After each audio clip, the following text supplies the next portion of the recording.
Bonjour et bienvenue dans un nouvel épisode de Sous ma peau. Aujourd'hui, j'aimerais faire un petit avertissement parce qu'on va parler d'un sujet sensible mais extrêmement nécessaire. On va parler de violences sexistes et sexuelles. Si vous êtes vous-même dans une situation délicate, je vous encourage à faire attention dans l'écoute de cet épisode et vous pourrez retrouver tous les numéros nécessaires en barre d'infos.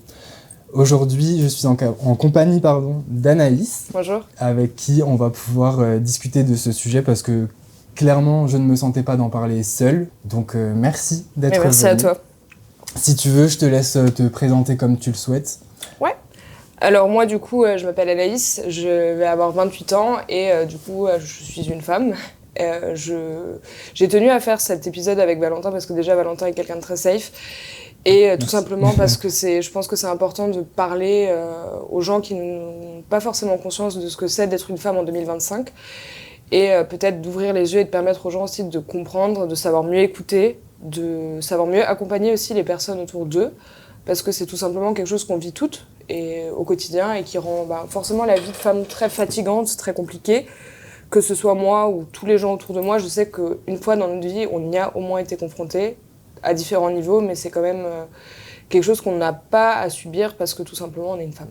On est quand même bien dépassé le nombre de féminicides déjà par rapport aux années précédentes. Et même en dehors de ça, il n'y a pas que les féminicides à prendre en compte dans l'histoire, il y a aussi tout ce qui est violence plus du quotidien, violence un peu moins systémique, etc.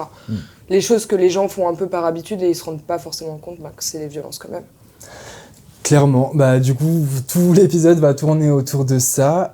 Si jamais je vais souvent prendre mon téléphone, je préfère le dire aussi parce que il y a des notes et j'ai pas envie de dire de bêtises, surtout par rapport aux chiffres. Oui. Et comme tu as dit, c'est clairement là l'objectif un peu de cet échange, c'est de montrer que on vit dans une société, dans un système qui est régi par certains codes et ces codes sont discriminants envers les femmes, tout simplement. Et de plus en plus, voire il y a vraiment une élévation ces dernières semaines, ces derniers mois des violences faites aux femmes. Comme tu l'as dit, là on a déjà dépassé le nombre de féminicides par rapport à l'année dernière. Ouais. Okay. 153, il y a 3 jours, du coup la dernière femme a été tuée pour 2025, sachant qu'il reste encore un mois et qu'on a déjà dépassé les stats des années précédentes, ce qui est déjà énorme en fait. C'est catastrophique, c'est effrayant et d'autant plus que lorsque je vois en tout cas des femmes tenter de partager leur expérience ou d'expliquer leur perception de la vie qui est complètement légitime et qui est la réalité qu'elles vivent, soit on les passe sous silence, soit on les invisibilise.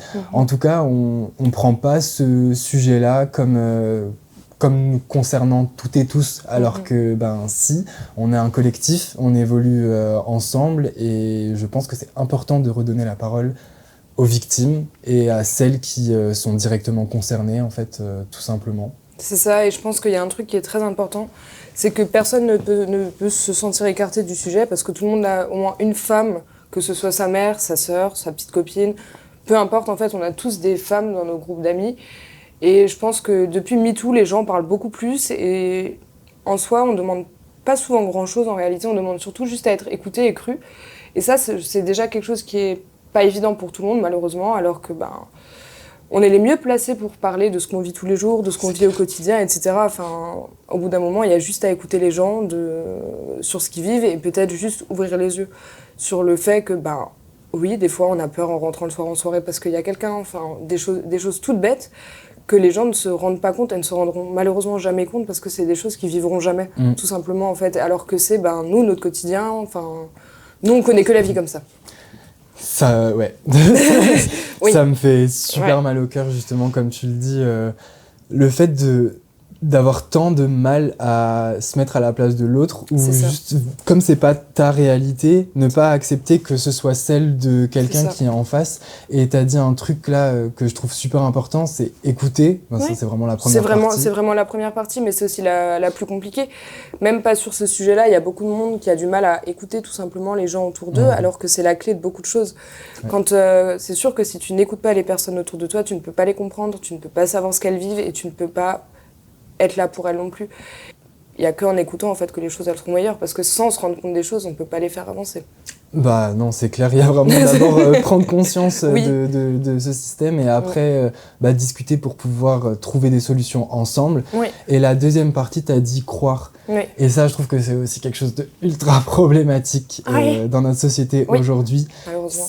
C'est complètement dingue de dingue. remettre, encore d'avoir ce fantasme-là de penser que si une femme s'exprime par rapport aux violences qu'elle a vécues ou si elle va pointer du doigt un agresseur ou quelque chose, c'est forcément pour avoir un gain, enfin récupérer c'est ça, quelque genre chose. pour essayer de détériorer un peu l'image de la personne ou d'essayer de lui nuire, alors que en fait la seule personne qui se nuit, c'est la personne qui ose parler. qui ose... Oui, c'est ça, enfin, pour une femme, c'est beaucoup plus compliqué en fait de parler et de dire ce qu'elle a vécu parce que déjà elle a peur du regard des autres et d'être crue en fait.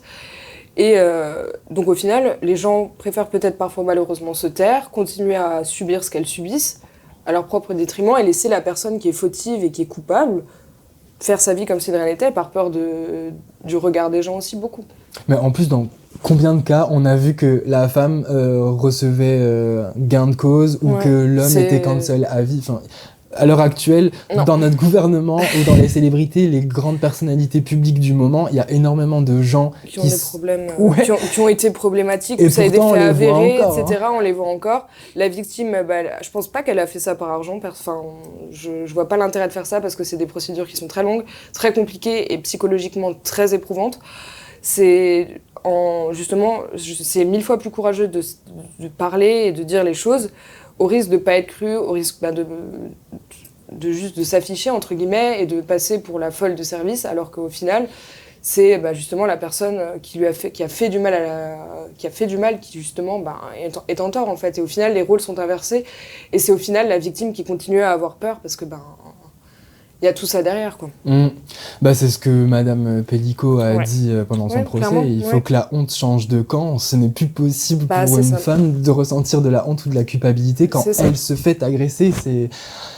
Alors déjà, je suis désolée pour toi et pour toutes les femmes qui regardent ou qui écoutent parce que effectivement, il n'y a pas une femme de mon entourage qui n'a pas subi ce genre de choses. Je pense à ma mère, je pense à des amis, ma meilleure amie, je pense à toutes les femmes que j'ai pu rencontrer.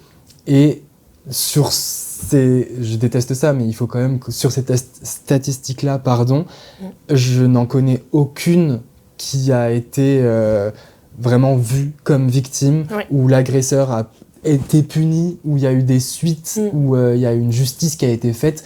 Ça, par contre, c'est complètement invisible et absent dans ce que j'ai vu moi. Donc effectivement, je trouvais que c'était vraiment nécessaire d'en parler. Il y a un problème, mais... Une espèce d'omerta générale sur la totalité du sujet. Enfin, après, je peux comprendre que quand tu es confronté à une situation où tu as quelqu'un autour de toi qui est proche, qui est victime de ce genre de choses, je comprends que c'est très compliqué d'accompagner la personne et de l'accompagner de la bonne façon, en fait. Quand tu es victime de violences sexuelles ou sexistes, tu dois aussi comprendre que c'est pas de ta faute, et le fait de le comprendre toi, c'est déjà un pas très compliqué en te disant « Ok, ce qui s'est passé, c'est arrivé, mais c'est pas de ma faute à moi. C'est pas moi qui ai provoqué cette situation, j'en suis victime. » Et ça, c'est le premier pas que moi j'ai fait et qui a été un des plus durs. Bravo.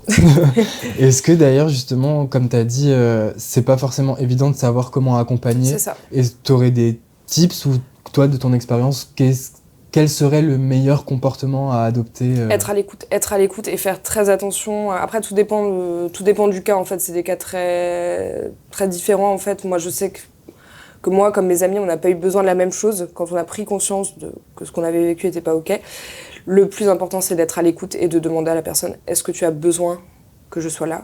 Si oui, comment je peux t'aider ? Qu'est-ce que je peux faire ?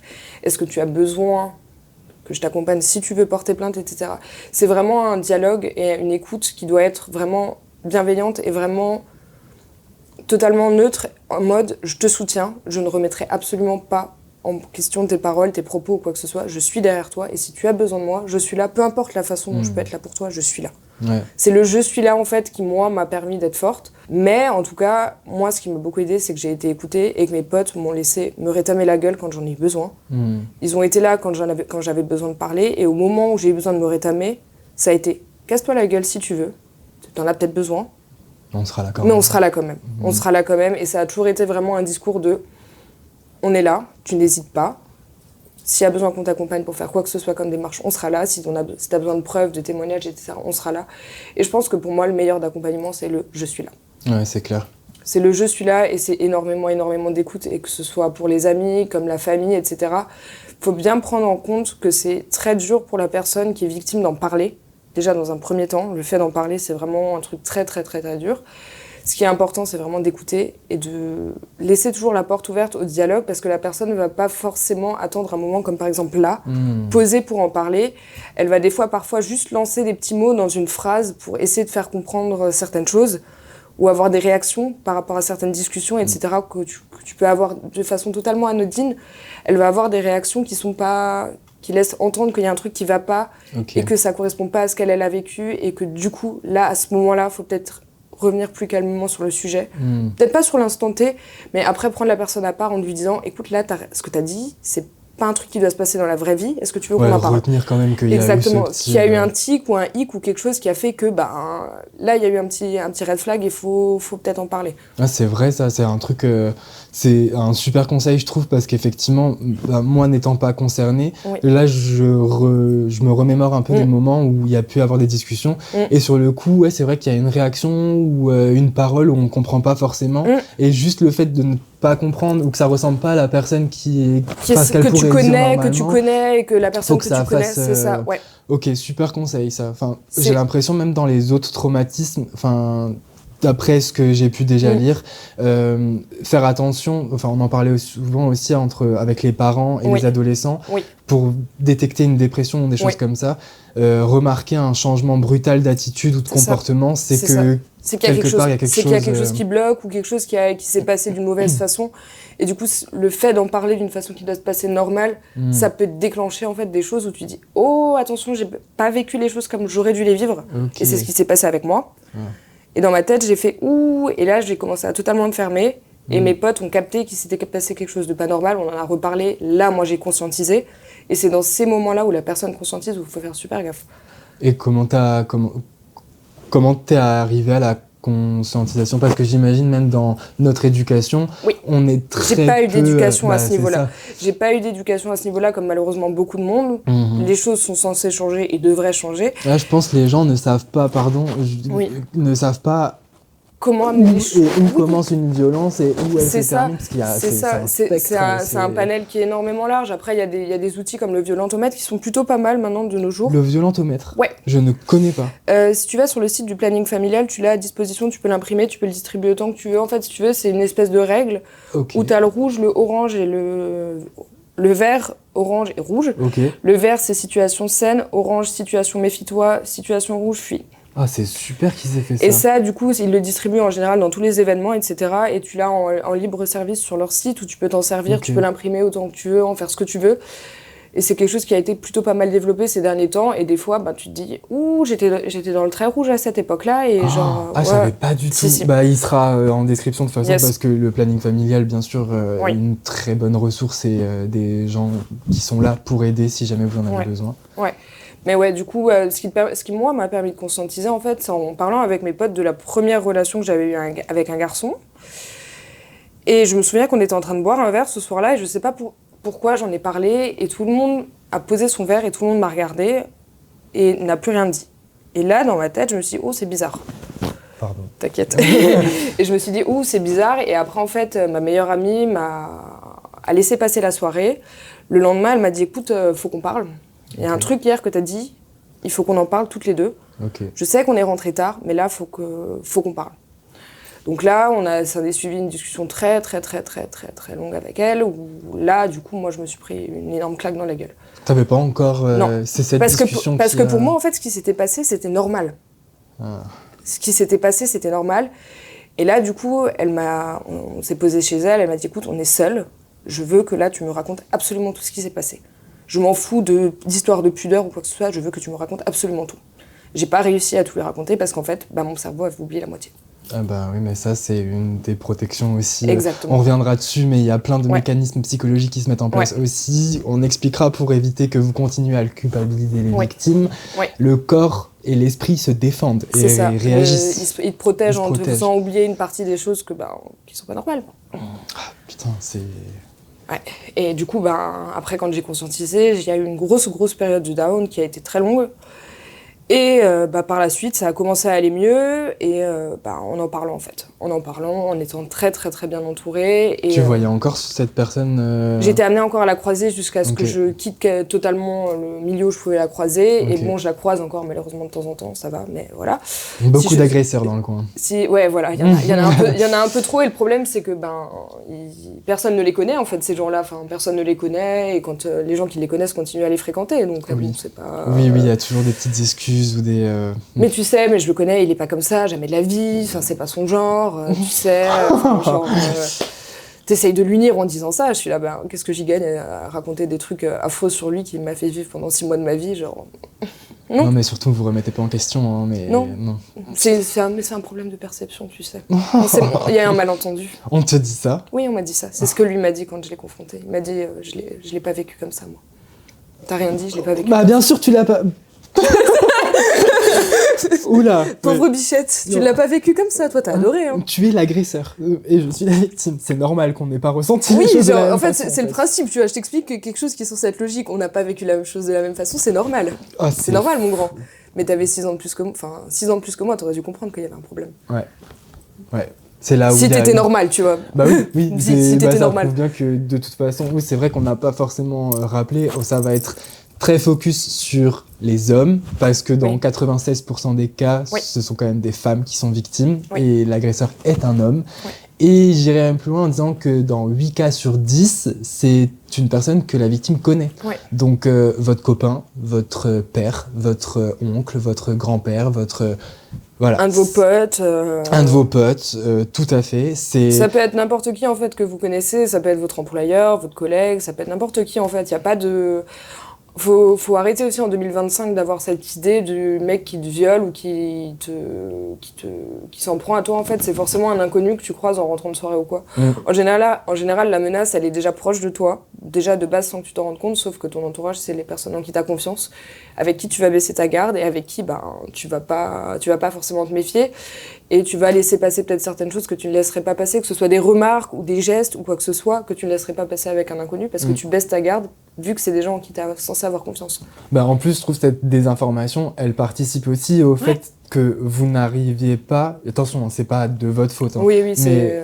à conscientiser qu'il y a eu violence ou qu'il y a eu abus, parce que on nous fait tellement croire que c'est un certain type d'individu dans un certain type de contexte et C'est tout, ça. que du coup, quand ça arrive différemment, ah bah non, mais en fait, c'était Ça, c'est mon pas- cousin, c'est pas une violence. ça s'est pas produit comme on me l'a appris, donc c'est que c'est pas une violence. Ouais, bah dis donc. Sauf que non, malheureusement, en fait, non, il y a des choses que les gens malheureusement vivent au quotidien, il y a des femmes qui vivent au quotidien, c'est des violences en fait. Bah, à partir C'est du des moment où violences. vous n'êtes pas OK avec ce qui se passe, Bah oui. c'est que c'est violent en fait. Mais oui, c'est ça, enfin, il y a plein de choses qui sont anodines ou c'est juste de la violence psychologique en fait, mais c'est des violences psychologiques sexistes. Je voulais quelques chiffres récents, vite fait pour un peu contextualiser. Oui.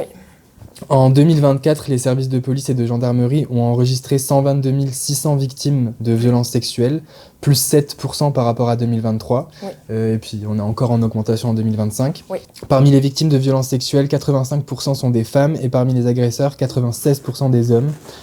Et ce chiffre que je trouve intéressant et que j'aimerais bien qu'on en parle justement pour expliquer pourquoi aussi, c'est que toujours selon les chiffres officiels, moins d'un tiers des victimes de violences sexistes et sexuelles portent plainte. Ouais. Et ça, j'ai souvent entendu un discours, encore une fois culpabilisant, ou en disant ah mais s'il lui arrivait ça, pourquoi elle n'est pas allée porter plainte, pourquoi elle a attendu des années, ou pourquoi ci, ou pourquoi ça. Je pense qu'on peut un petit peu en discuter. Ouais, Est-ce carrément. que tu as des pistes d'explication Carrément, déjà la première piste d'explication en fait, c'est que quand tu vas porter plainte déjà, c'est déjà une épreuve pas fun, ou c'est vraiment pas genre le truc que tu vas faire le samedi après-midi avec tes potes. Ouais, c'est clair. Moi, dans les cas où je suis allée porter plainte, à chaque fois, j'ai eu le même accueil de policiers hommes à chaque fois. C'était concrètement, ce que tu fais, ça ne sert à rien. On a autre chose à faire. Là, tu perds ton temps, tu vas passer 6 heures à attendre pour rien. N'espère pas quoi que ce soit. C'est les fois où j'ai dû porter plainte dans ce type de contexte, c'est systématiquement le discours que j'ai eu. Et j'ai jamais eu le sentiment en fait d'être en sécurité. En fait, c'était juste en mode tu nous fais chier, tu nous fais chier. C'est une autre violence d'ailleurs. Ouais, j'allais dire c'est genre, tout ce que je voulais dénoncer à chaque fois en fait, je me suis retrouvée encore plus confrontée au problème en fait. Sauf que ça vient des forces de l'ordre et c'est censé être des gens qui nous protègent. Ouais, il y a vraiment un manque de formation et de. Oui, c'est ça. C'est des gens qui sont pas conscients en fait. Enfin, genre c'est même pas qu'ils sont pas conscients. Je pense qu'ils s'y intéressent pas et c'est juste. Ça les intéresse pas, genre. Peut-être qu'ils s'y retrouvent aussi quelque part, comme ce qu'on a dit en off. Au final, ça reste quand même un service qui découle du système patriarcal et qui est du coup teinté de misogynie, de sexisme, d'homophobie, de transphobie, de tout ce qu'on veut. Et on le voit quand on a des interactions avec eux. Le simple fait d'être qui on est, pour eux, c'est de la provocation. Et il y a vraiment un problème d'humanité dans ces services-là. C'est ça, ils oublient trop souvent en fait qu'on est juste des humains et c'est pas parce qu'on aime une fille, un garçon ou peu importe en fait qu'on mérite pas d'être traité comme n'importe qui et genre on est juste des humains en fait, on est des gens comme les autres et je suis désolée, notre identité ne doit pas justifier nos droits non plus. On doit tous avoir les mêmes droits en fait, on est tous au même niveau, il n'y a pas un tel qui doit être mieux traité, accueilli de la meilleure des façons en lui disant écoute viens on va prendre ta plainte, que moi qui vais porter plainte on va me dire on va limite me rire à la gueule quand j'arrive quoi, enfin c'est... Oh là là ça me... ça m'énerve de... Parce que c'est ça aussi le truc, c'est que forcément le nombre de plaintes est pas énorme parce que franchement déjà c'est super désagréable à faire d'aller vers quelqu'un qui te juge déjà de base pour la raison pour laquelle t'es là. Tu te sens pas écouté et genre franchement t'as l'impression de les saouler on te fait comprendre c'est toi le problème quoi. Oui c'est ça on va dire mais c'est limite si on te demande pas mais du coup t'étais habillée comment t'avais encore bu oui c'est ça tu vois c'est genre alors est-ce que ça justifie quelque chose? Non, à aucun moment ça justifie quoi que ce soit. Non. Ça ne le justifiera jamais en fait. C'est pas possible. Non mais c'est clair genre. Si on est obligé de te rabaisser à ta tenue pour te décrédibiliser, c'est qu'il y a un problème, je suis désolée, mais... Ou alors c'est vraiment que genre, cette éducation patriarcale, misogyne et tout, elle est poussée tellement à son paroxysme, c'est que hallucinant. l'homme se dit, mais en fait on va légitimer le comportement de l'agresseur pour pouvoir le continuer. protéger, c'est ça, t'as limite l'impression en fait que quand tu vas porter plainte, qu'ils font tout pour trouver des excuses à la personne qui a commis des violences en fait et tu te dis mais attends c'est quoi ton métier c'est clair protéger normalement ouais mais protéger les victimes pas protéger les agresseurs ça n'a pas de sens tu vois enfin déjà que c'est compliqué de parler si en plus tu te sens pas écouté t'es là bon vas-y c'est bon genre non même si toi tu le vis en tant que femme et que tu dois gérer une personne qui est dans une situation similaire tu te dis ça va lui rajouter encore plus un trauma d'aller porter plainte de se faire rabaisser, de pas se faire écouter, de se faire totalement négliger par rapport à ton besoin d'écoute, etc. Tu te dis, bon, qu'est-ce que je fais concrètement dans cette situation-là? La personne mérite d'être punie, mais tu sais très bien en fait que tu y vas, mais qu'elle ne le sera pas. Donc est-ce que tu as réellement en fait, envie de t'infliger toute cette procédure judiciaire qui commence par une plainte où tu vas déjà pas être écouté de base? Est-ce que tu as vraiment envie d'aller plus loin, sachant que si tu vas plus loin, c'est que tu as énormément de chance, entre guillemets? C'est que... faut une force énorme en fait pour porter plainte et aller au bout de la procédure. Et en plus, le problème c'est que quand tu vas au bout de la procédure, les gens vont te dire que tu veux nuire à la personne et que tu fais ça pour te donner de la visibilité ou quoi. Enfin, c'est vraiment... c'est vraiment les enfers en fait de le faire. Alors qu'au final, c'est quelque chose qu'on devrait t'accueillir et genre te mettre dans un endroit safe, essayer de te faire parler, etc., te faire se sentir bien. Alors que là, c'est pas du tout ça. C'est tout le contraire. C'est tout le contraire. Fou. C'est fou de vouloir faire porter le poids de cette agression sur vos épaules. C'est ça. C'est clairement, que ce soit moi ou tous les gens autour de moi, on a tous le même ressenti. Tu vois, je me dis, c'est peut-être moi, j'étais dans une mauvaise journée ou quoi. Mais non, mais là, c'est tout le monde autour de moi. Et c'est vraiment... C'est ce que j'ai beaucoup lu et entendu aussi, c'est vraiment... En fait, on te fait culpabiliser toi, alors que c'est toi la victime. Et ça, c'est plus possible. C'est plus possible en 2025. Est-ce qu'il y a quand même eu un moment où tu as senti que tu étais écouté par des services de l'ordre ou vraiment ça a toujours... Ouais, ok. Non, même en fait, ce qui me... Je ris nerveusement. Ouais, t'inquiète, même moi je rigole, genre c'est nerveux, je suis tendue, non mais t'inquiète.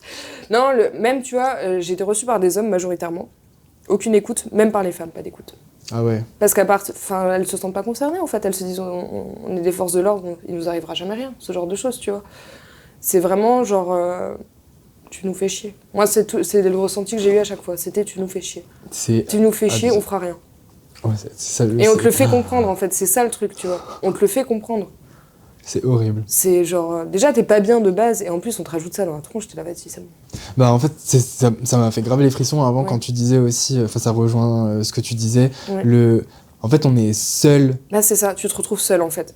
Tu te retrouves seul parce que du coup, les forces de l'ordre sont censées te protéger, tu ne l'es pas. Et les seuls gens qui vont pouvoir te protéger, justement, c'est tes amis et c'est les gens avec qui tu vas parler. Et c'est là que l'entourage est très, très, très important dans ces situations-là parce que c'est la seule chose qui va te rester.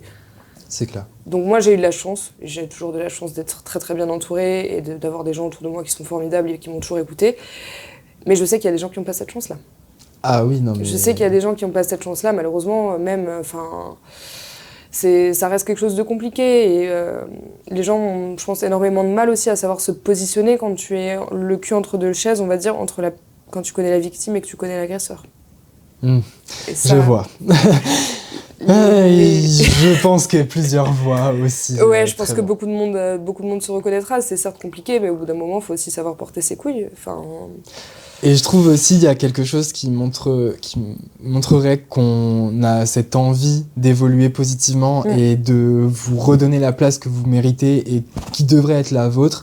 Justement, même si jamais on se retrouve dans un cas de figure où l'agresseur est quelqu'un de connu du groupe ou un ami ou que sais-je, et ben là, la pression, tu vas la mettre sur cet agresseur et tu vas faire en sorte qu'il reconnaisse ses torts, qu'il reconnaisse ses responsabilités, juste pour pouvoir un minimum, je dis bien un minimum parce qu'on réparera jamais ce qui a été fait. Ça, c'est une chose aussi à prendre en compte, c'est qu'il y a des choses... Oui, c'est ça. Ça, c'est aussi une chose à prendre en compte, c'est que ce qui a été cassé ne sera jamais réparé. On peut peut-être faire on fait de son mieux, on essaie de s'en sortir, il y a des choses qui peuvent être réparées, mais ça sera jamais comme avant. Il y a malheureusement le corps comme les esprits, ils enregistrent des mécanismes quand c'est comme ça. Et c'est des mécanismes de défense. Moi, je me souviens qu'au début, il fallait me demander pour me faire un câlin. Alors que c'est des gens qui me connaissent depuis que je suis bébé, c'est des gens avec qui je suis amie depuis toujours. Au début, il fallait me demander pour me faire un câlin. Mais en vrai... Oui, en vrai, oui. Ça fait sens quand même. Oui, en vrai, ça fait sens. Mais genre, moi, ça m'a fait mal au cœur de les voir dans cet état-là par rapport à moi, alors que c'est des gens que je connais par cœur, qui me connaissent par cœur, qui se sentaient obligés de me demander juste pour me faire un câlin. Tellement mon corps avait enregistré et emmagasiné des mécanismes de défense où je ne supportais plus la main de qui que ce soit sur moi, où je ne pouvais plus. Comme tu l'as dit, je serai jamais à cette place. Mais tel que tu l'expliques, je peux que le comprendre. Je me dis, là, il y a quand même quelqu'un qui, à un moment donné, a senti qu'il avait le droit de posséder ton corps. Oui, c'est ça. Donc, par la suite, mais comment... faut comment se le réapproprier, comment sentir que c'est le tien et que tu as le droit de dire non, que si jamais c'est un non, il n'y a pas à négocier. Il n'y a pas à négocier de toute façon. Ça, c'est que ce soit dans n'importe quel cadre, en fait, que ce soit dans un cadre d'une relation ou même en dehors de tout ce qui est sexuel ou quoi que ce soit, un non, c'est un non, en fait. C'est une réponse. Un non, c'est un non. C'est pas, je te dis non sur quelque chose, par exemple, je veux pas quelque chose, c'est non. Et il n'y a pas à négocier en disant oui, mais l'autre jour, tu m'as dit oui. Non, c'est non. Je peux avoir envie de manger des pâtes à midi, mais plus en avoir envie le soir. C'est aussi simple que ça. Il y a rien de compliqué à comprendre. On apprend aux enfants le oui et le non. Et c'est des trucs que tout le monde peut comprendre, que ce soit un enfant comme une personne de 90 ans. Et c'est vraiment... Si t'es pas capable de le comprendre, t'es obligé de le respecter. Ça montre bien aussi que toute cette logique, elle est dans... limite, ils pensent que vous n'avez pas le droit de dire non parce que vous leur appartenez. Parce que t'as ce côté en mode, t'es légitime. T'es légitime de m'obliger à quelque chose. Parce que tu es un homme. C'est ça le problème. C'est très très grave. C'est très très grave d'avoir encore, comme dit, on est fin novembre 2025. MeToo, c'était pratiquement vers Covid, non ? C'était un peu avant le Covid. C'était un peu avant le Covid, ouais. Et plus de 5 ans et encore et toujours des remises en question de la parole de la victime, toujours une non-légitimisation. C'est ça surtout le problème, c'est que maintenant, dès que ce soit sur Twitter, sur les réseaux ou quoi, une femme, peu importe son âge, peu importe tout en fait, la première chose qu'on va lui dire, on va la décrédibiliser en fait. On va lui poser les questions débiles, en mode oui mais machin, t'étais habillée comment, est-ce que t'avais trop bu, machin, est-ce que tu lui as pas rien dit et du coup il l'a interprété comme un oui ou etc. Là, je suis désolée, si la personne n'est pas capable de te répondre, c'est un non. C'est un non ferme et définitif en fait. Une personne qui est bourrée ou qui est sortie en soirée et qui a consommé des substances et qui n'est pas capable de se dire oui, c'est un non. tant qu'il n'y a pas un oui clair, explicite, c'est non. Ouais. Et ça, les gens ont aussi beaucoup de mal à le comprendre. Ça, Mais je crois que c'est la loi qui vient d'être passée. C'est la loi qui vient d'être passée. C'est la loi qui vient d'être passée il y a quelques jours. Enfin, quelque chose de positif. Mais... En 2025, on a voté une loi pour expliquer ce que c'est le consentement. Le consentement, vraiment, comme tu viens de le dire, c'est dire oui ou non. Si vous n'avez pas un oui clair, c'est non. Si la personne dort, notamment, comme on a pu en voir un procès horrible. Ouais. Après, elle dormait, mais elle était droguée, donc c'est encore pire. C'est encore pire, mais c'est... Mais tu sais, il y avait certains coupables, clairement, mais qui étaient là pendant le procès et qui se défendaient en disant ah, mais... J'avais l'accord de son mari. Oui, ou je savais pas qu'elle dormait, ou je savais pas qu'elle était pas consentante. Je pensais que c'était un jeu entre eux. Mais, enfin... Vraiment, là, on répète, le consentement, vous devez l'avoir de la personne avec qui il va y avoir un rapport ou chose comme ça, pas de son mari, pas de son frère, pas de son... Bah non, parce que là, clairement, ce qui s'est passé, c'est qu'ils se sont dit, j'ai l'accord de son mari, donc je peux faire ce que je veux. Sauf qu'en attendant, c'est le corps de sa femme, ça à aucun moment été le corps de... Ça en dit beaucoup. Hein. Bah oui. Non. Ah mon Dieu. Le corps, il appartient à la personne qui donne son consentement, pas à son mari, pas à son voisin, pas à sa tante, à personne en fait. On est les seuls en fait, que ce soit homme comme femme en fait, parce que les hommes sont aussi pris dans cette histoire de consentement, on est les seuls en fait à dire oui ou non à quelque chose dont on a envie ou pas en fait. C'est aussi simple que ça et c'est pas quelqu'un, un intervenant extérieur qui n'a rien à voir dans l'histoire et dire oh bah elle m'a dit oui donc c'est bon. Non. Ça va bien avec tout le système, encore une fois, bon je vais souvent dire système et tout, mais le fait que... Enfin, c'est ce qu'on se disait aussi en off. L'homme, au final, c'est lui qui va tout décider et la femme, dans l'éducation qu'on a reçue, c'est son accessoire, c'est... son animal de compagnie, un peu... C'est ce que tu disais avant. Où l'homme va dire, bah écoute, ce soir, par exemple, j'ai envie qu'on aille au resto, même si toi, t'as pas envie, bon, on y va. L'homme va toujours être en mode, la femme, de toute façon, elle doit rester gentille. Et si elle est pas gentille, ben c'est qu'elle a mal été éduquée. Si elle reste pas docile, gentille, assise debout, couchée... Alors elle est folle, elle est hystérique. C'est ça. Alors qu'en général, les filles qui ont été traitées de folles et hystériques, c'est justement à cause du comportement du mec en face. C'est des personnes qui sont très bien dans leur tête, mais par contre, quand il y a des choses qui sont pas ok en face, forcément on pète les plombs. Mais comment vous pouvez ne pas considérer, ne pas respecter une personne et s'attendre à ce qu'elle... Oui, y a pas de souci. Ah, je tends l'autre joue et tout. Non, au bout d'un moment, on parle d'être humain en fait. Et vous avez le droit et c'est même, enfin ça. C'est normal. Ouais, c'est normal. Le respect, la considération, un minimum en fait. C'est ça. Mais après, à l'époque aussi, c'était différent, tu vois. Enfin, c'était pas comme maintenant où les femmes étaient beaucoup moins écoutées ou quoi, et tu restais avec un homme, peu importe s'il te frappait ou quoi que ce soit. Ouais. Tu t'étais marié, ça c'était aussi un peu de la faute de la religion. Tu t'étais marié avec quelqu'un.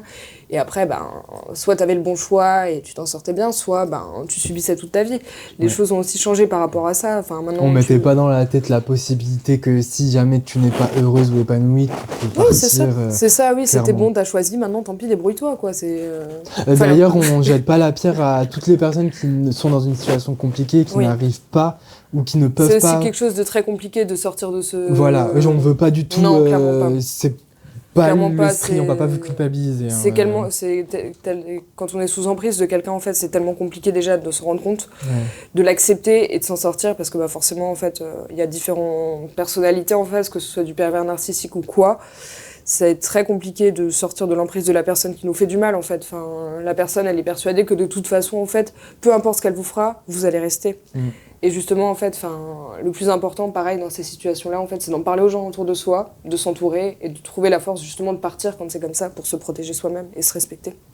C'était arrivé à une amie il y a quelques années et on sentait que petit à petit, il l'isolait énormément. Et il y a des signes comme ça, par exemple. On le voit. Comme tu disais, l'attitude et le comportement qui changeaient assez vite et tout.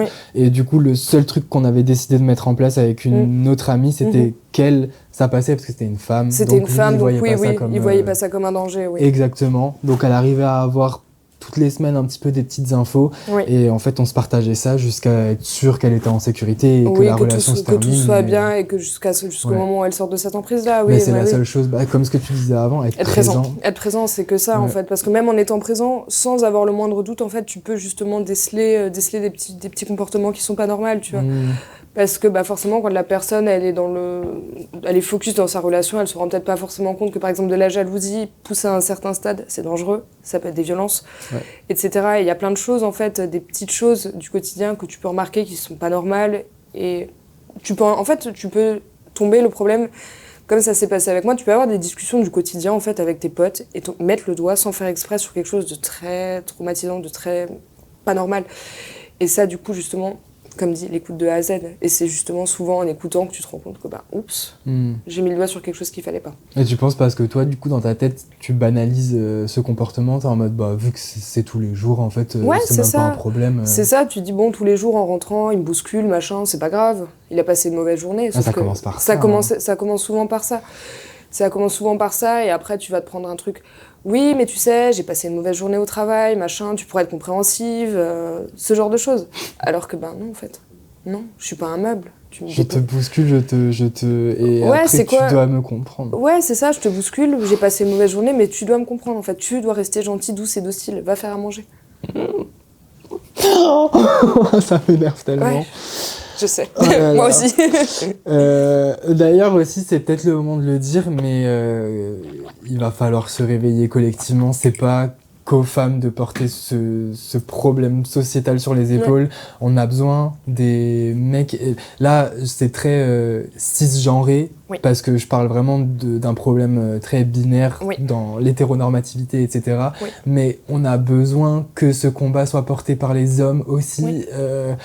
Soyons toutes et tous ensemble. En plus, vous êtes les premiers à vous plaindre quand on dit ménard trash. Prouvez l'inverse, en fait. Oui. Surtout qu'en général, il y a beaucoup de... Moi, je parle pour les gens autour, pour les garçons, du coup, autour de moi.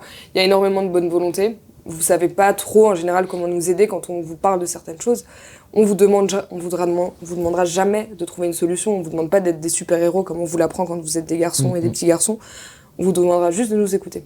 On vous demande pas de nous trouver des solutions, de nous dire écoute, ce mec, je le crois, je vais lui péter la gueule. Non, juste écoutez-nous. C'est intéressant dit comme ça aussi, c'est vrai. Ça fait un peu le parallèle que tu m'avais expliqué en off, où les hommes eux-mêmes sont aussi victimes du patriarcat quelque part. Vraiment. Et du coup, soit ils sont démunis parce qu'ils pensent qu'ils doivent automatiquement régler les choses. Régler les choses par la violence, et ça, c'est le patriarcat. Voilà. C'est le patriarcat. C'est le patriarcat, en fait. Là, justement, en fait, c'est tout le contraire qu'il faut faire, c'est écouter. Faut être présent. Putain, et comme t'as dit, croire, vraiment, quand votre amie, elle vient vers vous, comme tu l'as dit, soit c'est diffus dans un discours, soit vraiment elle vient pour trouver de l'aide. Oui. Les premières réactions, c'est explique-moi ce qui t'est arrivé, je te crois. C'est ça, je te crois, je remettrai jamais ta parole en question, je remettrai pas ce que tu as vécu en question. Et ce qui est aussi important dans ces situations-là, je pense, c'est tout simplement en fait de mettre la personne dans un cadre où elle va se sentir bien. Ouais, on entend souvent le safe place, mais un truc neutre. Exactement, un truc neutre, parce qu'après des fois, oui, on a tous notre personne un peu safe place, avec qui on va avoir des facilités à parler, etc. Mais l'environnement général, je pense, est aussi super important dans le sens où t'es avec quelqu'un avec qui tu te sens bien, t'es dans un endroit où tu te sens bien, et tu vas avoir plus de facilité à en parler, je pense, et à extérioriser tout ce que t'as vécu, etc. Mais après ça... C'est propre à chacun, en fait. C'est propre au vécu de chacun, au ressenti de chacun, et à la facilité et à l'évolution que la personne a déjà dans sa tête à l'instant T. Ouais, parce qu'il faut quand même... En fait, ce que je trouve vraiment... ça me fait vraiment mal au cœur, c'est de remarquer à quel point toute la charge du taf, c'est vous qui l'avez, quoi. Déjà, le fait de subir le truc, tu subis déjà la première agression, et après tu te dis... Si j'ouvre ma gueule, je vais m'en prendre encore plus plein la gueule. Ouais, c'est ça, tu peux même pas trouver une espèce de réconfort ou un truc où tu vas te dire, où tu vas souffler ou quoi, tu vois, tu te dis même pas, c'est pas comme un marathon, tu te dis, je vais avoir un répit à un moment où je vais pouvoir reprendre des forces pour pouvoir justement mieux aborder la suite qui m'attend derrière. C'est que là, c'est un condensé de choses qui vont te déglinguer la tronche et qui, à la fin, tu sors détruit, en fait. C'est l'agonie, presque. C'est ça, tu sors déjà détruit de ce que tu as vécu, de ta première agression. Et en fait, après, tout ce que tu vas te prendre, ça va être que des coups dans la gueule. Et le problème, c'est que si t'es pas très bien entouré, si t'es bien entouré, c'est déjà très compliqué. Oui. Si tu l'es moins, ça l'est encore plus. Ça aussi, c'est vrai que c'est... Moi, j'aime bien le rappeler par rapport à moi, en règle générale, parce que je suis perçu comme un homme blanc cis, donc forcément, j'ai beau m'intéresser à certains sujets, je suis privilégié de fou. Ouais. Et dans la cause féministe, il y a aussi certaines strates qu'on voit pas forcément, mais qu'on peut comprendre. On peut comprendre, écouter, une femme blanche cis et une femme racisée ou noire. Ce sera pas les mêmes violences, mais ce sera des violences quand même en fait. Faut pas minimiser les violences entre elles en fait. Il y a pas d'échelle de violence. Une violence, c'est une violence. T'as déjà senti ce genre de choses entre femmes aussi ? Oui. Même en partageant une expérience à toi. En disant oui, mais toi, ça t'est arrivé parce que si. Ah ouais. Alors presque, en fait, on passe vraiment à côté du problème pur et on essaie de trouver à chaque fois des explications. C'est ça en fait, on essaye de noyer le poisson d'une façon encore plus dégueulasse en plus. C'est ça le truc, c'est genre, tu te sens encore plus sali déjà que de base. Et t'es en mode, ok, bon, je me fais même minimiser mes émotions et mon ressenti par des femmes qui, elles, devraient comprendre. Ouais, c'est clair. Donc au bout d'un moment, dans ta tête, t'es quand même en mode, il y a un problème. Enfin, il y a un problème et au final, vu que personne t'écoute et personne te comprend, tu finis par te rentrer dans la tête que c'est toi le problème. Et du coup, au final... j'ai entendu tellement de potes me dire ça. Et vraiment, c'est horrible de se dire oui, mais à quoi bon c'est ça. Ou même des personnes, enfin des femmes qui ont eu de multiples agressions et qui ont fini par limite s'approprier ça comme faisant partie de leur chemin de vie. C'est ça, tu te dis bon, si ça m'est arrivé, c'est que ça devait m'arriver. Alors que non, en fait, ça doit arriver à personne. Personne ne mérite et ne devrait subir ça dans sa vie, jamais de la vie. C'est des trucs qui te marquent à vie et qui impactent toutes tes relations futures, en fait. C'est ça le problème. Ça aussi, le après. Ah bah oui, le après est limite plus compliqué que le pendant, parce que des fois, t'es dans ta relation, tout se passe super bien, et l'autre va faire quelque chose qui est totalement normal, et toi, tu vas te dire, merde, pendant des années, comme je l'ai vécu, c'était pas normal. Il y a plein de moments où moi, je fais encore de temps en temps maintenant, où je me dis, mais attends, pourquoi tu me demandes alors que Ah, c'est fou. Hein. Alors que Avant, on faisait pas, quoi. C'est ça. Avant, on m'a jamais demandé pourquoi toi maintenant tu le fais. Ah, c'est fou. Et des fois, je me dis, putain, je pensais que j'avais passé le cap et que, genre, dans ma tête, c'était réglé, et que, genre, je reviendrais plus dessus. Et des fois, j'ai quand même encore des moments où mon corps et ma tête, ils se disent, mais attends, c'est pas normal, là, ce qui se passe. Alors que ce qui se passe, c'est justement ce qui est normal. Vraiment, c'est vous ancré, avez été matrixé. C'est ancré, c'est ça. En fait, c'est comme quand t'es enfant, en fait, on t'apprend toujours à faire les choses de cette façon. Et si on te les apprend, si une fois, y a quelqu'un qui fait les choses d'une autre façon, tu vas pas comprendre. Tu comprends pas. Ouais, c'est vrai. Et vu que t'as pas d'éducation sur tout ce qui est consentement, sexualité, etc., le problème, c'est que t'es un peu livré à toi-même et tes premières expériences, elles te forgent. Oui. Dans le bien. Dans le bien, comme dans le mal, et c'est aussi problématique. Et c'est vrai que même la notion de consentement, j'ai aucun souvenir d'en avoir parlé à l'école. J'en ai jamais parlé à l'école ni avec mes parents. Mes parents mes parents, je sais même pas s'ils savent que ce mot existe. Ah oui, non, je sais que ma mère, elle a eu elle a vécu plusieurs choses traumatiques et tout, et du coup, on en a parlé, mais c'est que en parlant ça venait de toi. Dernières années où moi, je disais, mais... un peu comme tu l'expliquais avant. Oui, ça m'est déjà arrivé de ça, machin, mais tu sais, les garçons, ils étaient comme ça quand j'étais plus jeune. Quand j'étais plus jeune. Et en jeune. même temps, je fréquentais des plus âgés et tout. Ouais, mais en fait, tout ça, c'est une violence. Tout ça, c'est pas normal. Tout ça, c'est pas normal. Et en fait, après, le problème, c'est que tu le répercutes aussi sur tes enfants, etc. Et tu le répercutes sur ton entourage, etc. Ouais, ta réalité, tu finis par la... tu finis par te dire que c'est la réalité normale de tout le monde. Sauf que c'est pas le cas. C'est ça le souci. D'ailleurs, par rapport à la réalité de tout le monde et tout, pour faire un point aussi dans ce quoi on évolue, je voulais expliquer vite fait ce qu'est la culture du viol. La culture du viol désigne un système de croyances qui normalise, minimise ou excuse les violences sexuelles. En France, parce que on est ici, elle se manifeste par blâmer les victimes. Donc c'est exactement ce que tu expliquais avant. Pourquoi elle n'a pas dit non? Elle avait bu, elle était habillée comment? Alors que 100% de la responsabilité incombe l'agresseur. C'est jamais la faute de la victime. Non. Ça, faut vraiment se le rentrer dans la tête. À aucun moment, en fait, quand tu te fais violer, je parle en connaissance de cause, tu le cherches, tu le veux. C'est vraiment le genre de truc que tu souhaites à personne. Et genre, peu importe la façon dont t'es habillé, ou t'es bourré, ou peu importe, c'est pas ce que t'as envie. Donc, dans tous les cas, ce sera de la faute de la personne d'en face. Et ça peut être ton copain avec qui tu es en couple à l'instant T. Si tu n'as pas envie et que lui te dit... Et t'as le droit. Allez. Ah oui, t'as le droit en fait, t'as le droit de pas avoir envie en fait, c'est ok. Enfin, genre au bout d'un moment, faut aussi respecter que la personne elle a pas toujours envie en fait, c'est normal. Et c'est pas parce que c'est ton copain, que vous vivez ensemble, que machin, que si, que tu dois tout accepter en fait. Parce que c'est pas. Que ce soit ton copain ou quelqu'un que tu fréquentes, t'as le droit de lui dire non. D'ailleurs, il me semble que le devoir conjugal vient d'être retiré de. Oui. Ça devrait même pas exister.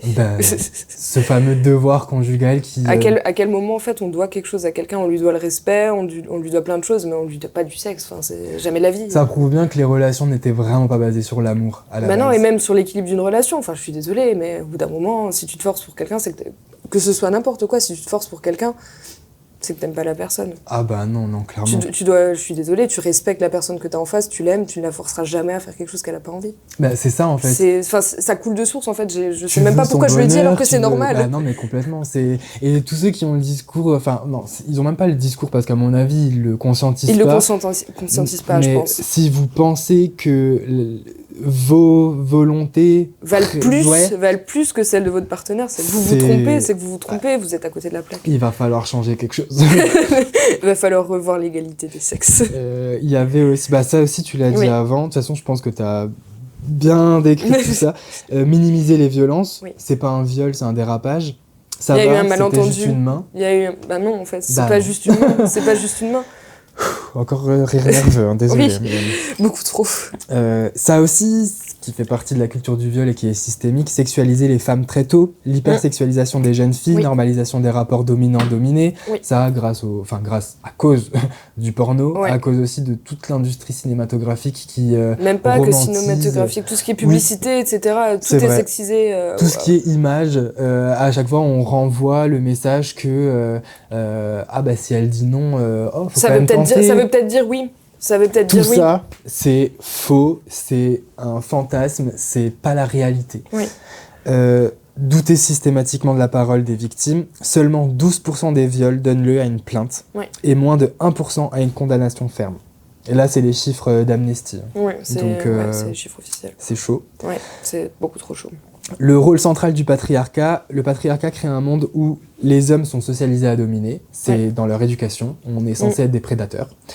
Les femmes sont socialisées à se protéger et les femmes sont éduquées à être des proies. C'est ça. C'est un système entier qui légitime la domination masculine et donc entre 2023 et 2024, 85% des victimes sont des femmes, 96% des mises en cause sont des hommes. Dans 8 cas sur 10, la violence vient d'un homme connu de la victime. Ce n'est ni biologique, ni une fatalité, c'est culturel, social et structurel. Donc voilà, je pensais que c'était important quand même de rappeler qu'en fait, ceux qui se sentent pas concernés, c'est vraiment une erreur parce que tout le monde est concerné en fait, il y a pas on vit tous dans ce système-là. Oui, c'est ça. Et si on n'est pas directement concerné dans le sens où, par exemple, on connaît personne qui a été victime récemment ou on n'est pas confronté à la scène en direct, par exemple. On le vit tous dans la rue tous les jours, etc. Je suis désolée, moi des filles qui se font siffler ou ce genre de choses, j'en vois tous les jours. Et c'est à ce moment-là que justement, les hommes, ils peuvent agir. Ça, c'est ce que tu disais aussi avant. L'exemple de... on va voir si celles qui écoutent ou voient le podcast, si vous êtes témoin d'une agression, qu'est-ce que vous faites ? Parce que toi, t'as été témoin d'agression et aussi témoin de l'inaction et de l'indifférence totale des gens en fait. Même indifférence. Ah oui, c'était genre en mode je suis sur mon téléphone, je fais genre j'ai pas vu ce qui se passait. Genre il y a des caméras dans le tram, c'est pas grave. Ça revient au sentiment de solitude que tu disais avant, tu te dis là à l'instant T t'es entouré mais seul. Oui, c'est ça, et je pense qu'à la place de cette personne, ça devait être un enfer à vivre. Je pense que les secondes étaient très longues où elle a dû attendre que quelqu'un réagisse. Mais encore pire, ce que tu te dis, mais là, en fait, les gens me voient. Les gens me voient, ils ont aucune excuse. Je suis désolée, tu lèves les yeux, tu vois bien que ce qui se passe n'est pas normal. Bien sûr. À quel moment tu rebaisses les yeux pour regarder une vidéo sur TikTok ? Je suis désolée, c'est de nouveau un témoin de cette éducation de culture du viol dont on vient parler, c'est que finalement, c'est même important pour réagir. Elle lui résiste, c'est bien, elle se fait désirer, elle lui résiste, elle se fait désirer, elle va finir par céder. C'est clairement mon ressenti par rapport à cette situation-là. C'est horrible. Tu aurais des conseils à donner, hommes ou femmes, si on est témoin, si on voit quelque chose de nos propres yeux, quelles seraient les meilleures réactions? Si c'est quelqu'un que tu connais, bon, c'est facile, tu vois, tu vas interagir avec la personne et essayer de l'extirper, enfin de l'éloigner physiquement en fait, de la situation qui est dangereuse. Okay. Et après, quand c'est quelqu'un que tu connais pas, tu as deux possibilités en fait. Soit si tu es par exemple dans un lieu fréquenté ou quoi, tu vas essayer d'avertir des gens qui sont capables d'interagir. Il y a souvent des bars, par exemple, ici en ville, où justement ils ont été formés par rapport à ça. Ah ouais. Donc il y a certains bars où tu peux demander un cocktail avec un nom spécifique. Tu as l'affichage dans les toilettes chez les femmes. Ah, c'est super. En fonction des bars, le nom du cocktail est différent. Et en fait, par exemple, quand tu es une femme et que tu vas au bar demander ce cocktail-là, ils vont comprendre que tu as besoin d'aide. Ok. Donc ça, c'est vachement cool. Après, si c'est par exemple dans des lieux type un peu plus cloisonnés, moi, ce que je conseille de faire en règle générale et que j'essaye de faire quand c'est possible, c'est d'aller voir la personne et de faire comme si tu la connaissais et que tu l'attendais. Parce que du coup, l'agresseur va se dire « Merde, je suis pas toute seule, il y a quelqu'un qui voit ce que je suis en train de faire et si la personne a conscience que ce qu'elle fait n'est pas normal, elle va s'éloigner d'elle-même. Okay. » Et déjà, même si tu connais pas la personne, ça va déjà la permettre de la rassurer et qu'elle se sente moins seule. Ouais, c'est clair. Ouais, au moins, il y a... Je suis pas juste une genre de protection, tu contre... vois, une genre de protection, etc. Tu vois, même si la personne, tu la connais pas, enfin, tu t'essayes de l'éloigner ou de la protéger d'une façon ou d'une autre, que ce soit physiquement ou autrement, tu vas dans un autre endroit, etc. pour que justement la personne s'éloigne de cette source de violence. Je trouve que c'est grave couplé aussi à un autre problème, c'est la détérioration de notre empathie, compassion et tout, parce que même à l'échelle mondiale... C'est de la déshumanisation totale. C'est ça, il y a plein de choses ultra choquantes dans les actualités et tout, et finalement c'est tellement tout le temps et fort qu'on est désensibilisé et on fait même plus attention aux personnes qui sont à côté, quoi. Enfin, c'est ça, oui. Ça coûte rien à personne en fait de lever les yeux 30 secondes de son tel dans les transports en commun ou dans un bar ou peu importe, en fait, peu importe le lieu en fait. À partir du moment où il y a du monde, ça te coûte rien de lever les yeux, de regarder autour de toi 30 secondes, de juste regarder si tout le monde est ok. Ouais, c'est clair. Ça te coûte rien en fait. On a vraiment oublié qu'on était en société avec des gens autour de nous en fait. C'est totalement déshumanisé, t'as l'impression que t'es plus qu'un numéro et que si t'arrive quelque chose, tout le monde s'en foutra. C'est aussi ça un peu le truc, tu vois. C'est bien triste. Bon sachez que nous on s'en fout pas. Non, justement si on est là c'est qu'on s'en fout pas justement et qu'il y en a marre et qu'il faut que les choses changent quand même au bout d'un moment et que ce soit aux agresseurs d'avoir peur en fait, d'avoir honte et de baisser les yeux plutôt qu'aux victimes. C'est pour ça que je pense vraiment que le vrai changement il va se passer par le retournement du système complet, parce qu'en fait... Oui, parce que c'est un problème patriarcal déjà de base, en fait. Tant que c'est confortable pour les agresseurs et tant qu'ils s'y retrouvent et qu'il n'y a pas d'effort à fournir ou quoi que ce soit, pourquoi ils le feraient ? Oui, c'est ça, et même, tu vois, tu te dis, bon, tu fais un truc, t'es pas puni, bon, pourquoi je recommencerai pas ? Mais c'est ça le pire, c'est que en plus, à vous, on vous dit, ouais, c'est pour l'argent, c'est pour la visibilité, je sais pas trop quoi, mais le pire, c'est que la plupart du temps, il n'y a pas de suite. La plupart du temps, tu vas juste te taper des procédures qui sont ultra pénibles, qui sont ultra dures psychologiquement à vivre, pour au final te prendre un... Non, c'est pas possible. C'est ça, en fait, aussi le truc, c'est que, oui, l'argent, mais bon, tu vas juste avoir les félicitations du jury et te dire, c'est bien, t'as fait ton petit speech, c'est bon, t'es contente. Bah ouais, super. En fait, tout est faux. C'est vraiment de la désinformation de masse qu'on a sur ce sujet-là, sur les répercussions pour la victime, pour l'agresseur. C'est ça. On vit dans une bulle qui n'existe pas, c'est pas la réalité. Et vraiment redonner du poids aux femmes qui s'expriment sur ce sujet, parce que c'est les seules à savoir surtout que réellement. Et surtout que c'est compliqué de... Je reviens là-dessus, c'est très compliqué d'en parler quand même. Oui, en plus. C'est très compliqué d'en parler. N'en voulez pas aussi si la personne n'est pas encore capable. Oui, c'est ça. Il y a des gens qui seront pas capables d'en parler à l'instant T. Faudra jamais leur en vouloir en fait. Parce qu'il faut accepter aussi que la personne elle est à son rythme. Et que si elle est pas prête d'en parler aujourd'hui, elle sera peut-être prête à en parler dans 2 semaines, dans 1 mois, dans 6 ans. Si vous êtes encore dans sa vie, c'est à ce moment-là qu'il faudra être présent. Je pensais pas du tout que j'allais parler de ça, mais ça me fait penser à mes 15 ans. Oui. Y avait le meilleur ami de ma mère qui avait une 30aine d'années. Et du coup, je me suis vraiment beaucoup rapproché de lui parce que c'était un peu la figure fraternelle que j'avais à la maison. En plus, je m'entendais pas trop avec mon beau-père. Donc tu t'es un peu rattaché à ça. Il me sécurisait de ouf. Et vraiment, il me faisait des cadeaux par rapport à l'art parce que j'adorais ça. Il m'achetait des trucs pour créer. Et un jour, il m'a amené au concert de Lady Gaga.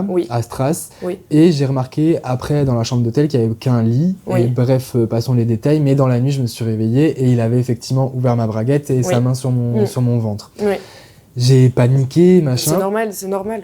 Et c'est vrai que les jours qui ont suivi, je lui ai demandé qu'il en parle à ma mère, je l'ai confronté. Oui.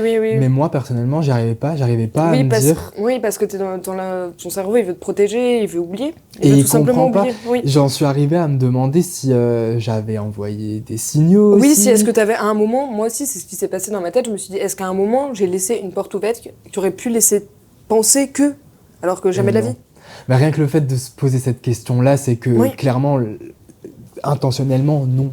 Bah non, sinon, en fait, tu le saurais. Oui, quoi. sinon j'en aurais conscience, tu vois. Je me serais dit, bon là, ok, oui, je l'ai cherché, mais alors qu'à aucun moment, en fait, je l'ai cherché ou je l'ai voulu. Ouais, non, c'est clair. C'est ça, parce qu'après, t'as aussi ce truc où tu te remets en question en te disant, est-ce qu'à un moment, j'ai fait ça, il a pas pu l'interpréter en se disant que c'était une porte ouverte, alors que ça n'en est jamais une tant qu'il n'y a pas un consentement qui est par un oui. Bah, en plus, je pense que dans l'éducation que j'ai reçue par rapport à l'homosexualité, ça se rapproche aussi un petit peu de vous, les femmes, dans... Attention, je précise, dans le sens où sexuellement, il y a toujours ce fantasme aussi du truc mais les relations avec les plus âgés, c'est kinky. C'est ça, clairement. C'est ça. Tu te sens privilégié, tu vois, il est plus âgé. Pourquoi moi, il me regarde et tout. Alors qu'en fait, c'est toxique. alors que c'est quelque chose de plus toxique, malsain, c'est de la manipulation et c'est vraiment. Fuyez.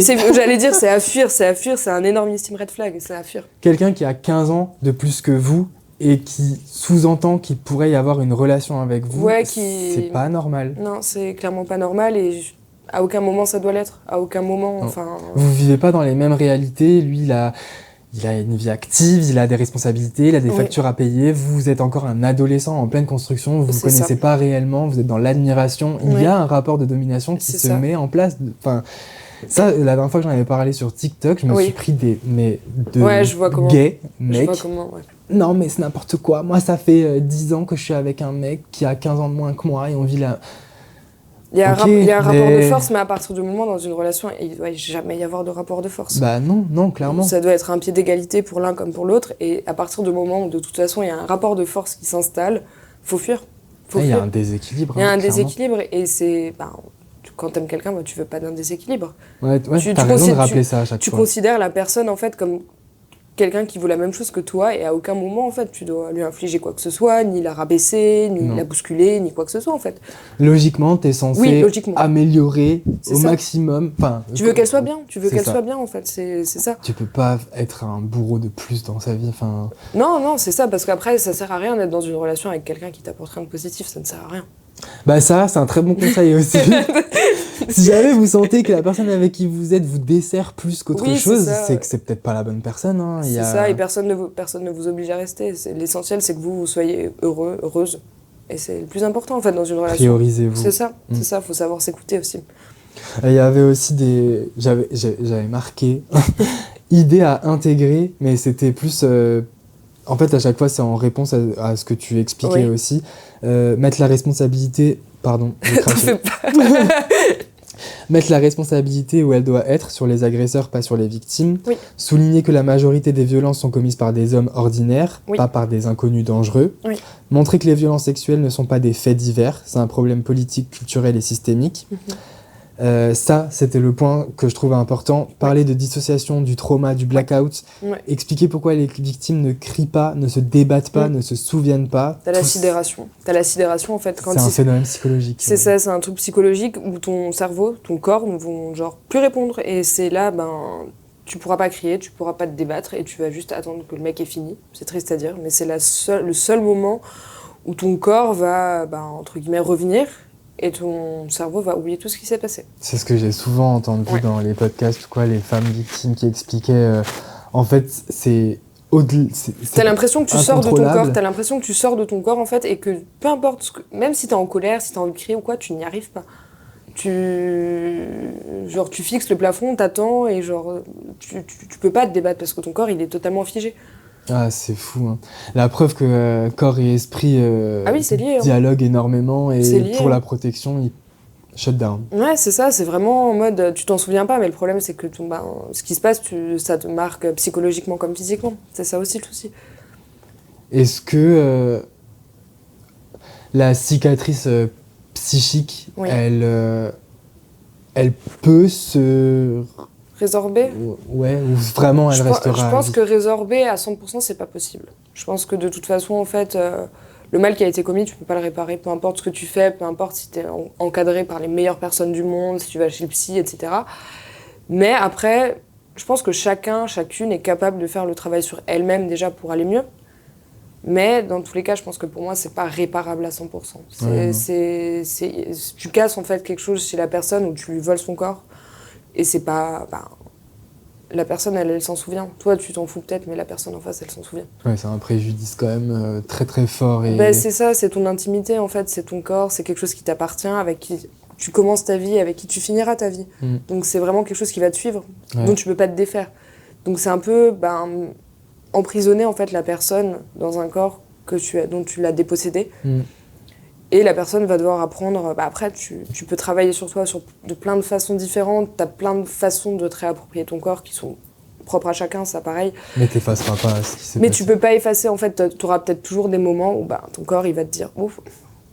Ouais, tu as toujours des moments où des réactions que tu pourras pas contrôler. Ça, malheureusement, c'est des choses qui sont un peu irréversibles. C'est super triste, mais en même temps, c'est nécessaire de rappeler aussi que pour l'agresseur, c'est un instant T, une situation, et pour la victime, c'est à vie. C'est ça. C'est la vie de la victime et la vie aussi de tous les gens qui l'entourent, en fait. Ça va être, je suis désolée, t'as quelqu'un dans ta famille, dans tes amis, forcément, ça t'affecte.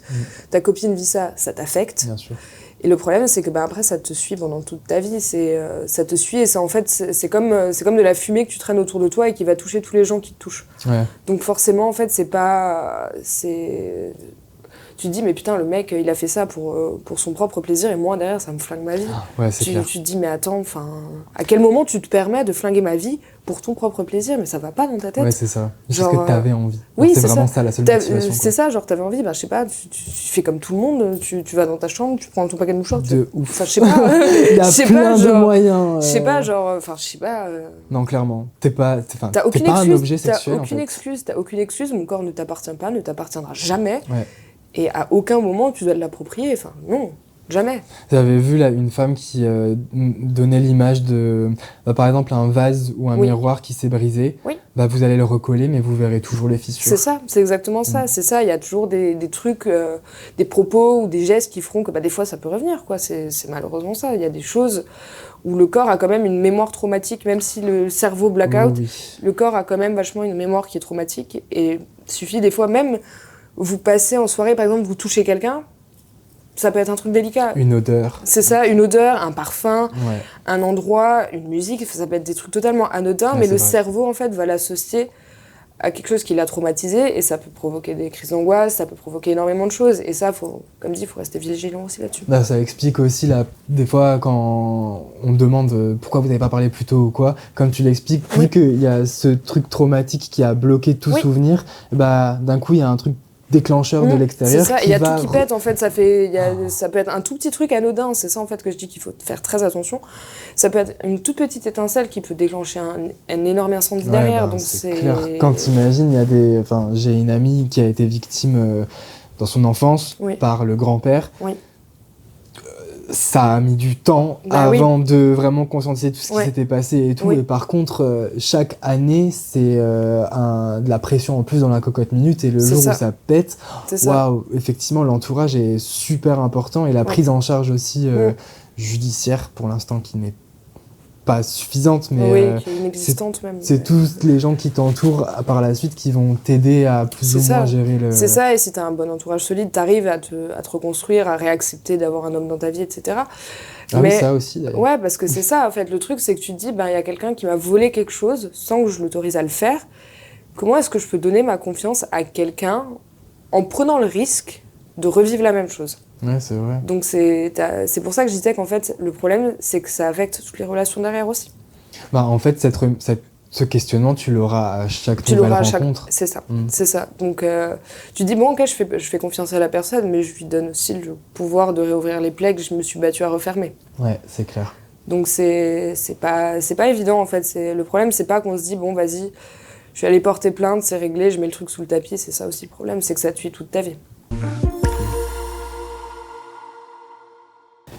Merci déjà de partager tout ça. C'est important de le faire de toute façon. De ouf, et ça m'amène à aussi en off, on a parlé politique, etc. Oui. Et il y a vraiment quelque chose que je veux dire dans cet épisode. L'extrême droite n'est pas la solution. Attention aussi. C'est pas parce qu'on n'a jamais essayé que ça marchera. Et je pense qu'il faut Voilà. même justement ne pas essayer. Parce que là, je vois passer Oui. des trucs où ils essayent de nouveau se réapproprier certains sujets et tout. Lisez leur programme, regardez Oui. réellement ce qu'ils veulent mettre en place. Ce n'est pas pour les femmes, ce n'est pas pour les communautés C'est pour discriminées. personne. C'est pour personne. Non. C'est pour personne. Ça va être encore pire, donc c'est pas... Là, je l'ai No way. repartagé en story, No way. le Jordan Bardella qui dit que dans la majorité des cas, les agresseurs sont des étrangers. Tout ça pour non. rallier encore l'immigration à la problématique. Surtout Non. que c'est faux. Surtout que c'est faux. C'est très très faux et c'est très dangereux de dire ça dans les médias parce que du coup on continue à dire aux victimes ne vous méfiez pas des gens qui vous entourent, c'est Ouais. forcément quelqu'un que vous ne connaissez. C'est ça. faux. C'est faux. C'est totalement faux, ouais. J'avais trop besoin de le dire parce T'inquiète. que T'inquiète, il mérite. j'ai déjà entendu des gens dire oui mais comme regarde leur prise de parole ou ci ou ça, ils sont juste très forts en com. Oui, c'est juste la communication Bah, et c'est comme ça qu'ils arrivent à avoir les scores qu'ils ont, je pense. Parce que si les gens lisaient réellement les programmes, personne ne voterait pour. C'est pas possible. C'est- Soit ils sont contre, soit ils ne se, Ils se positionnent pas par rapport Ou de la bonne façon, ils ne se positionnent pas de la bonne façon. par tu rapport vois. à l'IVG, par rapport à... Mais Non, on va pas vraiment, retourner- ce n'est pas la solution. Non, mais on va pas faire 50 pas en arrière par rapport aux années précédentes, genre non. Mais tu sais que j'ai trop peur. Hein. Ouais, moi aussi. Faut réagir. De ouf, et j'ai trop l'impression que c'est vachement relié aussi aux problématiques sociales qu'on Oui, qu'on clairement, évoque. tout est lié, ouais. Comme précarité, ben forcément, les gens, ils ont la tête dans le guidon, ils doivent répondre à leurs propres besoins, et être dans cette urgence-là, ça t'empêche de réfléchir aux problématiques des autres, où Oui. t'es pas forcément Oui, concerné. t'as un peu des œillères et tu dis bah je me suis pas concernée, j'ai déjà tant de choses, tant de problèmes à régler avec moi-même, etc. J'ai mes problèmes à moi certes, mais le problème c'est que si tout le monde met un peu d'eau dans son vin, moi je pense que le vin il est un peu plus acceptable à boire. Ah ouais, franchement, ouais. Et surtout quand on captera enfin que le fait d'aider l'autre, ça vous empêche pas d'avancer vous Bah non oui, plus. c'est En ça, fait, c'est ça. c'est vraiment une énergie C'est- collective qu'on va C'est devoir ça, mettre et en place. c'est aussi tout simplement, je pense, une question d'humanité. Ouais. Juste être humain avec les gens autour de nous, tout simplement. Arrêter d'être un peu individualiste et d'être tout le temps focus sur soi-même avec des œillères. Il y a des gens qui ont des problèmes beaucoup plus graves que nous. Au bout d'un moment, faut aussi rester humain et se dire bon ben, je peux faire quelque chose, je le fais. Et c'est complètement compatible. Enfin, Bah oui. on peut se prioriser et faire en sorte d'être Bah oui. l'actrice principale de sa Oui, c'est vie, ça. mais tout en considérant les autres C'est aussi. ça en fait. Rien ne t'empêche de prendre du temps pour toi, mais par exemple, tu as une pote qui va pas bien, bah, tu vas boire un verre avec elle, tu passes du temps, etc. On ne demande pas aux gens autour de nous d'être psy ou quoi, ou de nous trouver des solutions sur nos problèmes. Juste être écouté, des fois, ça change beaucoup de choses. Juste le simple fait d'être écouté, ça change en général pas mal. C'est ce que tu disais au début. Oui, c'est ce que je dis toute ma vie. T'as trop raison, c'est ça. Bah, avant d'avoir un avis, avant de vouloir... Enfin, même quand Trouver des l'autre... solutions ou quoi, juste écouter C'est ça. sans forcément donner de réponse, juste écouter et pas forcément dire oui mais machin blablabla, moi ci, moi ça, juste écouter. Que ce soit sur ce sujet-là, sur les VSS, etc., dans la vie de tous les jours, dans toutes ces relations, le plus important, je pense, c'est de savoir écouter, de savoir parler aussi quand il le faut. Ben, très intéressant. Moi, personnellement, j'ai fait un petit peu le tour Ouais, moi de ce aussi. que je voulais dire. Je vais forcément, bien sûr, mettre tous les numéros d'urgence utiles, notamment police gendarmerie, en espérant qu'ils se forment de plus en plus. Oui. Les urgences par SMS, violence femmes info 3919, le 116 006 Victime France. Oui. Les associations nationales, il y a France Victimes, il y a le CIDFF, Centre d'information sur les droits des femmes et des familles, le collectif féministe contre le viol, Oui. La Fondation des femmes, Oui. le planning familial dont tu as parlé aussi Yes. avant. Et en ligne, on a Arrêtons les violences, c'est Oui. une plateforme mise en place par le gouvernement. Oui. Il y a PsychoChat aussi, Fil Oui. Santé Jeune, pour Oui, les c'est moins de ça. 25 ans. C'est ça. Et tu les connaissais toutes? Ah, c'est trop stylé. Et aussi quelques ressources LGBT parce que ça ne vous empêche pas de Oui, vivre c'est des ça. violences. C'est ça. Il y a FLAG qui est Oui. police et gendarmerie LGBTQIA+, et Out Trans Accept ST, je mettrai de toute façon en barre d'infos, pour les associations trans, accompagnement, violence et discrimination. Donc, déjà, merci beaucoup. Merci à toi. Merci à toi. Avec grand plaisir. Tu as tout de suite répondu quand j'ai fait l'appel, parce qu'encore une fois, je trouve que c'est vraiment tellement nécessaire d'en parler, mais c'est ça. je n'aurais jamais parlé seul. Oui, je c'est comprends. pas ok. Je comprends. Je sais pas si toi tu voulais partager encore certaines choses ou si tu avais dit tout ce que... Non, moi j'ai dit tout ce qu'il me semblait important de dire. Après, les choses changent et je pense qu'on est un peu acteur de tout ce qui va changer, donc faut se prendre en main. On est vraiment dans une... On est un peu dans une période charnière où justement, où il y a eu le procès Mazan, il y a eu MeToo, etc. Il y a eu beaucoup de choses où ça a été médiatisé. Il y a eu des gros procès, effectivement, parce que c'était des trucs quand même assez costauds. Mais c'est pas une raison pour minimiser tous les autres trucs du quotidien, en fait. Non, c'est clair. C'est peut-être une raison pour ouvrir les yeux, certes, mais justement, au bout d'un moment, il faut agir. Ça devrait plus nous servir d'exemple. Exactement. De se dire, ah ouais, là, on vient de connaître une des plus grosses affaires de surtout que là, on n'en parle plus. On n'en parle plus. Non, ça y est, on n'en parle plus. C'est fini, on n'en parle plus, alors que Oui. Alors que c'est vraiment atroce. Ouais, je suis désolée. C'est révélateur du système dans lequel on vit. C'est ça, c'est révélateur et je pense que les gens auraient dû beaucoup plus ouvrir les yeux quand c'est sorti. Enfin, c'est quand même le procès du siècle, cette histoire. Et genre, c'est à quel moment les gens ont déjà fermé les yeux dessus. Devenons des exemples, éduquez-vous et éduquez vos proches aussi. Quand vous voyez que des gens font des blagues un peu border ou... Oui, quand vos potes font des blagues un peu border en after, en soirée, ou peu importe le contexte en fait, c'est non.